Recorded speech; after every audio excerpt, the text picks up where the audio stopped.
The Indiana Fever walked into Game 1 of the playoffs facing the worst possible storm. 6 players gone before tip-off: Caitlin Clark, Chloe Bibby, Sophie Cunningham, Sydney Colson, Ari McDonald, and Darius Dantas, all sidelined. That's half the rotation stripped away overnight. And yet, this team still showed up ready to fight. Early on, the Fever punched first. Kelsey Mitchell caught fire, Aaliyah Boston dominated the glass, and Indiana built an early lead that made Atlanta look flat-footed. For a moment, it felt like the impossible was about to happen. But then the whistles came. Clean contests were called fouls, Ryan Howard falling to the floor became free throws, and Lexi Hull was tagged for contact that didn't exist. Stephanie White had to burn both of her challenges by the second quarter just to protect her players, and while she won both, she couldn't challenge everything. By the fourth, frustration boiled over. White snapped at the officials and picked up a technical for saying what every Fever fan was screaming at their TV. Meanwhile, Atlanta thrived.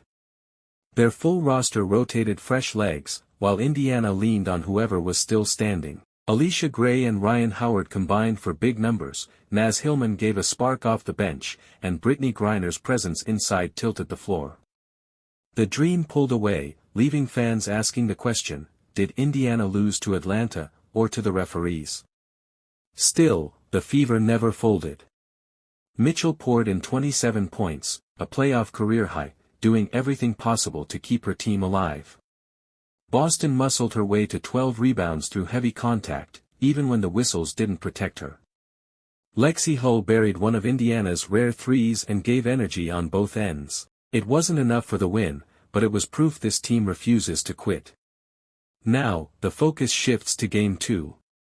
For the first time since 2016, the Fever host a playoff game at Gainbridge Fieldhouse. Nearly a decade of waiting, plus an entire season held together by grit, has led to this moment. But the challenge remains steep, the same 6 players are still unavailable, and Atlanta knows exactly what worked in Game 1. So, can Indiana's home crowd be the X factor?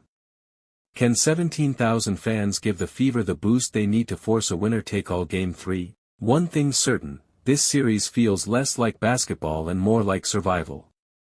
Do you think the Fever were robbed by the refs in Game 1? Let us know in the comments, and don't forget to like and subscribe so you don't miss what happens next.